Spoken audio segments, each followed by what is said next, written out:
मित्रांनो, रात्री आपण ओव्हर थिंकिंग करतो. परत आपण मोबाईलवरती स्क्रोलिंग करत असतो. त्याच्यामुळे आपली झोपण्याची वेळ निघून जाते. तर त्याचा इफेक्ट आपला दुसऱ्या दिवसावरती पडतो आणि त्याच्यामुळे आपली कामे पूर्ण होत नाहीत. असं तुम्हाला वाटतं का? तर हा व्हिडिओ तुमच्यासाठीच आहे. तर जनरली काय होतं, आता आपण मोबाईल स्क्रोल वगैरे करतो किंवा ओव्हर थिंकिंग करतो. त्याच्यामुळे आपल्याला रात्री झोपायला 12 वाजतात आणि सकाळी लवकर उठायला लागतं 6 वाजता आणि मग आपल्याला ऑफिसला जायला लागतं. मग ऑफिसला जायला लागतं, मग आपल्याला आपली जी झोप असते फक्त ती 6 तासच पूर्ण होते. ॲक्च्युअली 7 ते 8 तास हे इनफ आहेत झोपेसाठी, पण आपल्याला तेवढे पण झोप कमी होते. व तुमच्या मनात असे बरेच प्रश्न पडत असतील की माझी झोप पूर्ण नाही झाली, आता मी माझ्या ऑफिसच्या कामामध्ये लक्ष लागेल का, माझा अभ्यास होईल का, बरोबर? तर आपण थोडं आता बघूया डिटेलमध्ये.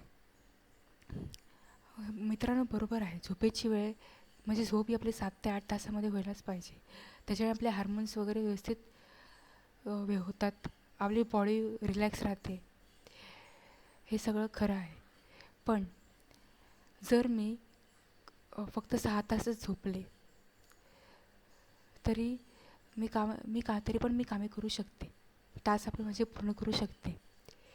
तुम्ही म्हणाला की कसं? आता लक्षात घ्या की आता सपोज मोबाईल आहे, तो आपण चार्जिंगला लावला आणि 100% बॅटरी चार्ज झाली. मग आपण ती जास्तीत जास्त वेळ वापरू शकतो, बरोबर?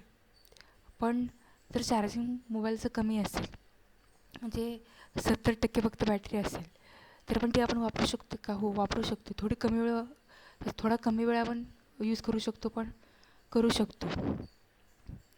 ह्याचाच अर्थ जरी आपली झोप पूर्ण नाही झाली तरी कमी झोपेमध्ये आपली जेवढी एनर्जी असते त्या एनर्जीचा यूज करून आपण आपले टास्क पूर्ण करू शकतो. भले आपण 100% नाही देऊ शकत, पण ॲटलीस्ट 70% आउटपुट देऊ शकतो. तुम्हाला एक छोटीशी स्टोरी सांगते की एक डेव्हलपर होता IT मध्ये. त्याला रात्री प्रोडक्शन वर्कवरती काम करायचं होतं. तो पूर्ण रात्रभर जागला आणि सकाळी त्याला ऑफिसमध्ये जायचं होतं. त्याची झोप पूर्ण नव्हती झाली. तो पाहिजे तर तो दिवस स्किप करू शकला असता, ऑफिस मिस करू शकले असतं, पण त्याने तसं केलं का नाही. तर त्याने ठरवलं की आज मी 2 इम्पॉर्टंट टास्क कमीत कमी कंप्लीट करणार. बाकीचे जे अनअवॉइडेड जे महत्त्वाचे टास्क आहेत ते मी कंप्लीट नाही करणार. मीटिंग्स वगैरे मी अवॉइड करणार. तर त्यांनी फक्त त्या 2 इम्पॉर्टंट टास्कवरती लक्ष केंद्रित केलं. त्याच्यामुळे काय झालं, त्याचा जो डे तो प्रोडक्टिव्ह झाला. ॲटलीस्ट तो 100% नाही, पण ॲटलीस्ट 70% तो आउटपुट देऊ शकला.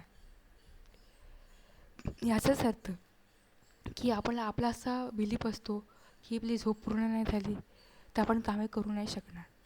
पण हा पूर्णपणे चुकीचा बिलीफ आहे. जरी आपली झोप पूर्ण कमी असेल तरी आपण आपल्यामध्ये जेवढी एनर्जी आहे त्याचा वापर करून आपण त्याचा कामासाठी उपयोग करू शकतो. आता सक्सेसफुल पर्सन पण असंच करतात. For example APJ Abdul Kalam, हे नाव तुम्ही ऐकलंच असेल. तर APJ अब्दुल कलाम हे एक सक्सेसफुल व्यक्ती होते आणि ते मिसाईल प्रोजेक्टवरती काम करत होते. तर अशा वेळेस त्यांना बऱ्याच वेळेस रात्री जागायला लागत असे, त्यामुळे त्यांची झोप पूर्ण होत नसे. पण त्यांचं वाक्य असं आहे की do not wait for ideal conditions, असं ते नेहमी म्हणायचे. तर ते म्हणायचे की माझ्यात जेवढी एनर्जी आहे तेवढं मी काम करणार. त्याने स्वतः जरी त्यांच्यात एनर्जी म्हणजे जरी त्यांची झोप पूर्ण नसेल तरी पण ते 100% द्यायचे आपल्या कामाला, तसं त्यांना आउटपुट मिळायचं.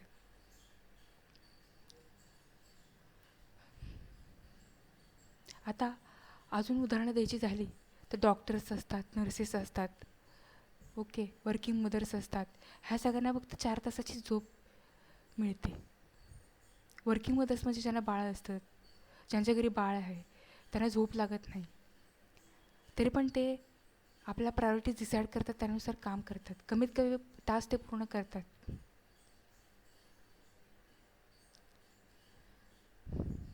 आता जनरली आता असं अझम्पशन असतं की सपोज तुम्ही अभ्यास करत असाल आणि तुम्ही कमी झोप घेतली असेल आदल्या दिवशी, तर तुम्ही म्हणाल की दुपारी मी आता थोडी झोपून घेते आणि माझी झोप पूर्ण नाही झाली, त्याच्यानंतरच माझा अभ्यास मी करू शकेन, एकदम फ्रेशपणे मी करू शकेन.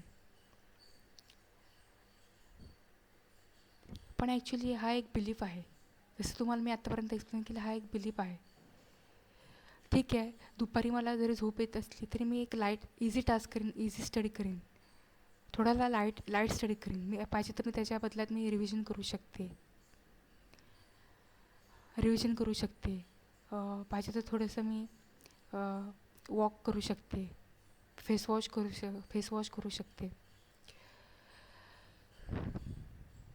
किंवा दुपारी कमीत कमी मी 20 मिनटंच फक्त आराम करणार. तर अशा प्रकारचं हे आराम करून तुम्ही दुपारची झोप, जी जास्त झोप आहे ती तुम्ही टाळू शकता. पण हा बिलीफ पूर्णपणे चुकीचा आहे की दुपारी झोप पूर्ण झाल्यावरतीच मी अभ्यास करेन, फ्रेश झाल्यावरती तरच मला अभ्यास करायला फ्रेश वाटेल. तर असं जेव्हा आपण सूचना देतो तेव्हा आपल्या मेंदूला अलर्ट जातो, मग मेंदू असाच विचार करायला लागतो, त्यासाठी हाच कम्फर्ट झोन बनून जातो.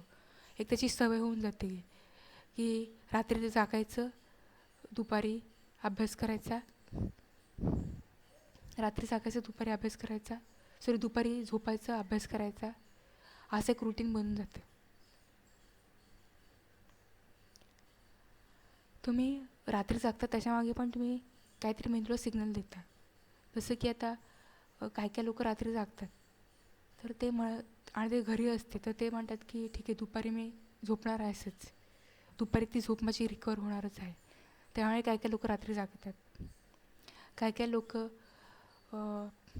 जॉईंट फॅमिलीमध्ये राहतात त्याच्यामुळे जागतात. पण जरी जॉईंट फॅमिलीमध्ये जरी तुम्ही राहत असाल तरी तुम्ही वेगळे उपाय करू शकता, जेणेकरून तुमची झोप तुम्ही लवकर तुम्ही झोपू शकता. जसं की तुम्ही एक गोल ठरवा. एखादं तुम्ही गोल ठरवलं तर आपोआप तुम्ही रात्री लवकर झोपाल आणि सकाळी लवकर उठाल की मला आज सकाळी उठून अभ्यास करायचा आहे, एक्सरसाइज करायचा आहे, एटसेट्रा. आजूबाजूला जर गोंधळ असेल तर तुम्ही कानामध्ये बड्स टाकू शकता, प्लस डोळ्यावरती रुमाल घालू शकता, किंवा तुम्ही तुमच्या फॅमिलीला सांगू शकता की उद्या असा मला अभ्यास आहे, माझा गोल आहे, तर कृपया करून तुमच्या हेल्थसाठी पण चांगलं आहे, लवकर झोपणं हे सगळ्यांसाठी चांगलं आहे, तर तुम्ही टी व्ही बंद करा. अशा प्रकारे खूप बरेच उपाय आहेत जे आपण त्याच्याकडून रात्री लवकर झोपू शकतो. ह्याला म्हटलं आपण आपलं सायकल रिसेट करू शकतो. तर काही लोक आता हॉस्टेलमध्ये काही लोक असतात ते रात्री जागतात, तर ते त्यांच्या मित्रांना किंवा मैत्रिणींना सांगू शकतात स्पष्टपणे की मला ह्या गोष्टीचा त्रास होतो आहे, तर तुम्ही हे गप्पा मारणं ॲवॉइड करा.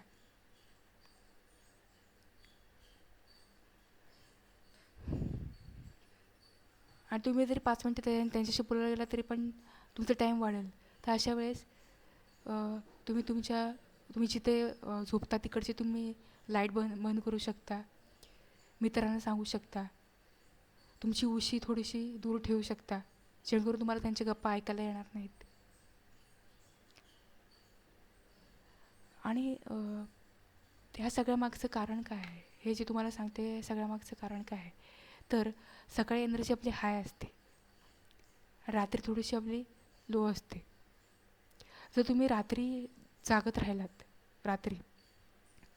तर सकाळी तुम्हाला एक टायर्डनेस होतो आणि तुमची कामाची गती स्लो होऊन जाते, तुमची कामं तेवढी फास्ट होत नाहीत.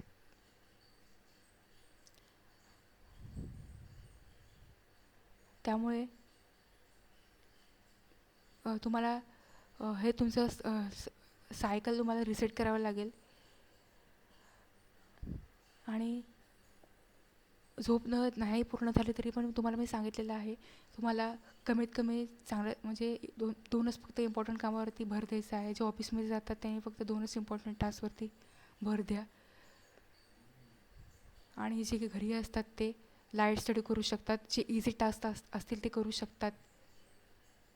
थोडक्यात आपल्यामध्ये एनर्जी भरभरून उरलेली आहे, त्याचा आपण जरूर उपयोग करून घ्यायचा. अजून आणि आपण ॲक्च्युली मिसबिलीव्स बनवलेले आहेत.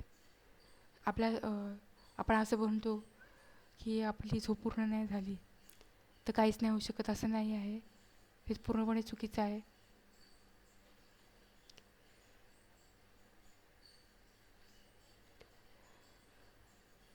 आणि तुम्हाला मी सांगितलेलं आहे की आपलं सायकल कसं रिसेट करायचं झोप पूर्ण होण्यासाठी, रात्री लवकर झोपण्यासाठी आणि सकाळी लवकर उठण्यासाठी. तर मित्रांनो, तुम्हाला हा व्हिडिओ कसा वाटला हे जरूर सांगा. तुमचे पण काही अनुभव असतील तर मला शेअर करा. धन्यवाद.